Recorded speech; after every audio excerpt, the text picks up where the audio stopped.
Hello everyone, welcome to my channel. आज हम इस वीडियो में आयनों की ध्रुवण क्षमता व ध्रुवीयता, polarising power and polarisability of ions topic के बारे में डिटेल में डिस्कस करेंगे। जो आयनिक बॉन्ड चैप्टर का एक बहुत इंपॉर्टेंट कॉन्सेप्ट है, एक इंपॉर्टेंट टॉपिक है बीएससी सेमेस्टर एग्जाम्स के लिए। सो इस पर्टिकुलर वीडियो में कुछ इंपॉर्टेंट कॉन्सेप्ट जैसे कि पोलराइजेशन क्या होता है, इंपॉर्टेंट टर्म्स जैसे पोलराइजिंग पावर क्या है, डिस्टॉर्टेड आयंस क्या है, एंड कौन कौन से फैक्टर्स अफेक्ट करते हैं पोलराइजेशन को, सभी को डिटेल में डिस्कस करेंगे, सभी का कॉन्सेप्ट समझेंगे। एंड इस टॉपिक का प्रॉपर नोट्स आपको प्रोवाइड करूंगा जो आपके सेमेस्टर एग्जाम्स के लिए बहुत यूजफुल होगा। सो अगर आप हिंदी मीडियम के स्टूडेंट हैं तो ये नोट्स आपके लिए बहुत यूजफुल है। सो स्टार्ट करते हैं बेसिक कॉन्सेप्ट से, कुछ इंपॉर्टेंट इंट्रोडक्शन पॉइंट जिसको आप बेसिकली ये नोट्स मैं आपको थ्योरी एग्जाम्स के लिए प्रोवाइड कर रहा हूं, तो आप इसको सेमेस्टर एग्जाम्स में लिख सकते हैं। तो आयनिक बंध के बनने में जब धनायन ऋणायन के निकट पहुंचता है तब विद्युत आकर्षण के कारण कैटायन एनायन के अभ्र को अपनी ओर खींचता है और साथ ही साथ वह ऋणायन के धनावेशित नाभिक को प्रतिकर्षित भी करता है। ठीक है, तो कॉन्सेप्ट क्या है यहाँ पे? यहाँ पे जो ये कुछ टर्म्स हैं जैसे अभ्र, ये जो होता है बेसिकली अभ्र इलेक्ट्रॉन क्लाउड होता है। ठीक है, ये शुद्ध हिंदी में लिखा गया है, इसको आप इंग्लिश हिंदी मिक्स करके भी लिख सकते हैं। अभ्र मतलब इलेक्ट्रॉन क्लाउड को अपनी तरफ खींचता है। ठीक है, तो कॉन्सेप्ट क्या है कि जब कोई धनायन और ऋणायन एक दूसरे के पास आते हैं, ठीक है, जैसे कोई पॉजिटिव और नेगेटिव आयन जब पास आएंगे, ये बेसिकली आयनिक बॉन्ड है, मतलब एक एक इलेक्ट्रॉन शेयर करके बॉन्ड बनाएंगे, आयनिक बॉन्ड। तो जब धनायन और ऋणायन एक दूसरे के पास आते हैं तो धनायन ऋणायन के इलेक्ट्रॉन क्लाउड को जो है अपनी ओर खींचता है। इस खिंचाव के कारण जो ऋणायन है उसका इलेक्ट्रॉन क्लाउड जो है वो डिस्टॉर्टेड हो जाता है। इसी प्रक्रिया को पोलराइजेशन या ध्रुवन कहा जाता है। ठीक है, सिंपल सा कॉन्सेप्ट है। जब धन आयन और ऋणायन पास आते हैं तो धनायन जो है ऋणायन के इलेक्ट्रॉन क्लाउड को अपनी तरफ खींचता है, उसको जो है विकृत कर देता है। ठीक है, तो जिससे ये ऋणायन जो है विकृत हो जाएगा, ये मतलब इसका सिमेट्री बिगड़ जाता है, सिमेट्री अपना खो देगा और इस प्रकार से ये मतलब ये धनायन ऋणायन को खींचकर मतलब अपनी तरफ ले आता है, जिसके कारण आयनिक बॉन्ड से कोवलेंट बॉन्ड बन जाएगा। ठीक है, मतलब एक ऐसा पॉइंट आएगा जब पोलराइज्ड कोवलेंट बॉन्ड का फॉर्मेशन हो जाता है। ठीक है, इस कॉन्सेप्ट को थोड़ा और डिटेल में समझते हैं। जैसे आयनिक बॉन्ड है मान लेते हैं Na plus and Cl minus के बीच में। ठीक है, तो ये यहाँ पे एक एक इलेक्ट्रॉन जो है इसका पूरी तरह से स्थानांतरित हो जाता है। जब ये आयनिक बॉन्ड टूटेगा, एक इलेक्ट्रॉन इधर चला जाएगा, एक इलेक्ट्रॉन इधर चला जाएगा।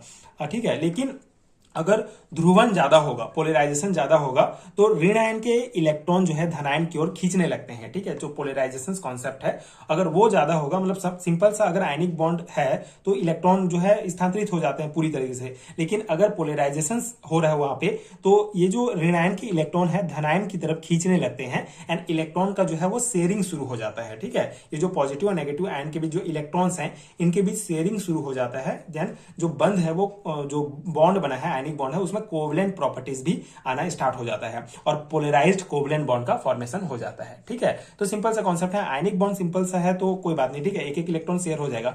लेकिन पोलराइजेशन के कारण क्या होता है, पूरी तरीके से आयनिक बॉन्ड नहीं होता है, ऋण आयन का और धन आयन के इलेक्ट्रॉन जो है शेयरिंग स्टार्ट हो जाता है उनके बीच और पोलराइज्ड कोवलेंट बॉन्ड का फॉर्मेशन हो जाता है। और यही जो कॉन्सेप्ट है ये पोलराइजेशन का कॉन्सेप्ट है। ठीक है, यहाँ पे कुछ इंपॉर्टेंट टर्म जैसे कि डिस्टॉर्टेड आयंस क्या होता है। तो डिस्टॉर्टेड आयन बेसिकली धनायन ऋणायन के इलेक्ट्रॉन को अपनी ओर खींचता है।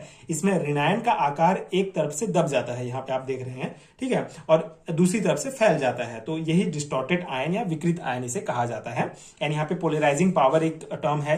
पोलराइजिंग पावर बेसिकली धनायन द्वारा ऋणायन के इलेक्ट्रॉन क्लाउड को विकृत करने की क्षमता को पोलराइजिंग पावर कहा जाता है। ठीक है, तो ये बेसिक कॉन्सेप्ट है।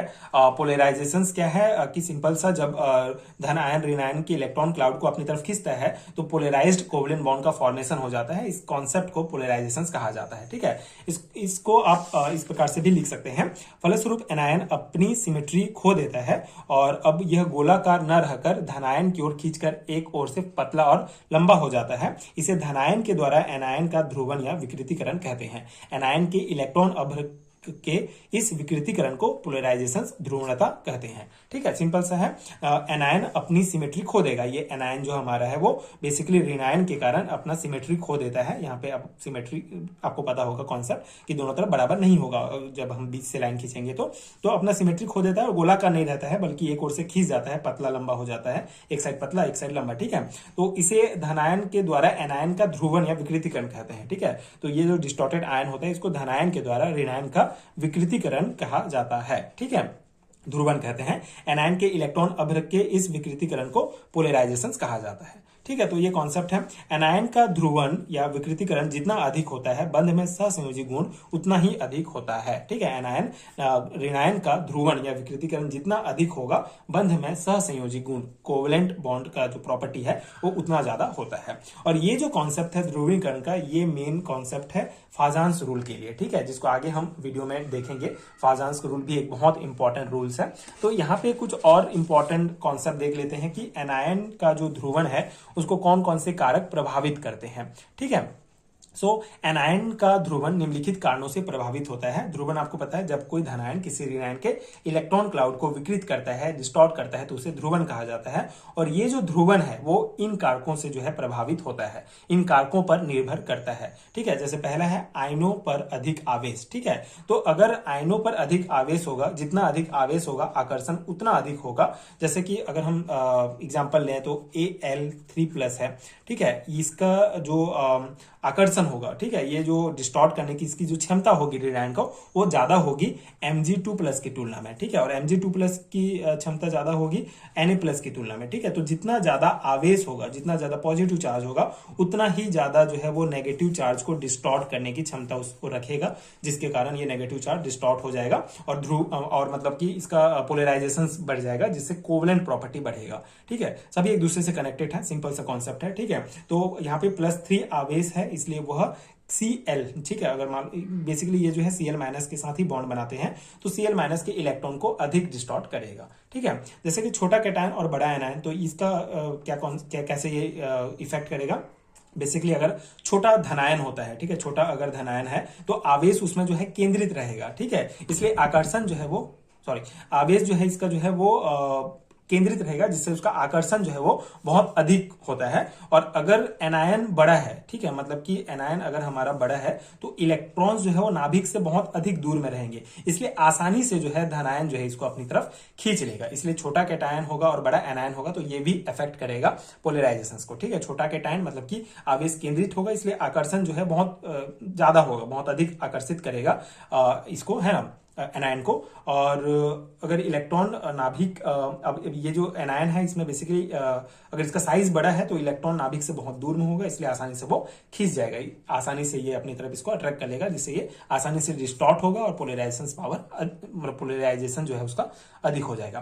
कैटायन का विन्यास जो होता है वो भी इफेक्ट करता है, ये भी इंपॉर्टेंट है। जैसे कि 8 इलेक्ट्रॉन्स और 18 इलेक्ट्रॉन वाला कॉन्सेप्ट है, इसको आगे हम डिटेल में समझेंगे। फायंस के रूल्स जब हम देखेंगे, वो भी बहुत इंपॉर्टेंट कॉन्सेप्ट है। तो कैटायन का विन्यास भी इफेक्ट करता है। उच्च आयनिक विभव वाले धनायन जो हाई आयनिक पोटेंशियल्स होते हैं वो भी इफेक्ट करते हैं। ठीक है, तो ये 4 इंपॉर्टेंट कारक आप याद ध्यान रखेंगे। ये 4 इंपॉर्टेंट रूल्स हैं, नियम्स हैं। ठीक है, फायंस रूल के। तो ये बेसिक कॉन्सेप्ट मैंने इस वीडियो में आपको समझाया कि पोलराइजेशन क्या है, पोलराइजेबिलिटी क्या है। आगे वीडियो में इससे रिलेटेड जो इंपॉर्टेंट रूल्स है, फाजान्स का रूल्स कहा जाता है इसे, तो इसको हम देखेंगे। ठीक है, इसके नियम्स जो है, इसके रूल्स जो है, उसको एक एक करके डिटेल में मैं आपको समझाऊंगा, जो बहुत इंपॉर्टेंट है आपके सेमेस्टर एग्जाम्स के लिए। तो आई होप कि ये बेसिक कॉन्सेप्ट आपको समझ में आ गया होगा। ये बेसिक बहुत इंपॉर्टेंट है। कभी कभी पोलराइजेशन का कॉन्सेप्ट इंडिविजुअल एग्जाम में पूछा जाता है, इसलिए मैंने आपको उसका अलग से कॉन्सेप्ट एंड वीडियो प्रोवाइड किया है। इससे रिलेटेड फायंस रूल को अगले वीडियो में हम डिटेल में समझेंगे। तो आई होप कि ये नोट्स आपके लिए हेल्पफुल रहा होगा। अगर आप हिंदी मीडियम के स्टूडेंट हैं तो अगर आपको बीएससी सेमेस्टर एग्जाम्स के नोट्स चाहिए तो आप नीचे डिस्क्रिप्शन बॉक्स चेक कर सकते हैं, वहां आपको पीडीएफ स्टोर का लिंक मिलेगा, जहां से आप नोट्स डाउनलोड कर सकते हैं। कंप्लीट नोट्स हिंदी में रहेगा, तो आपके लिए बहुत यूजफुल होगा आपके सेमेस्टर एग्जाम्स के लिए। तो आप डिस्क्रिप्शन बॉक्स नोट्स के लिए चेक कर सकते हैं। अगर वीडियो हेल्पफुल है तो आगे की वीडियोस देखने के लिए आप चैनल के साथ जुड़े रहिए। Thank you so much for watching.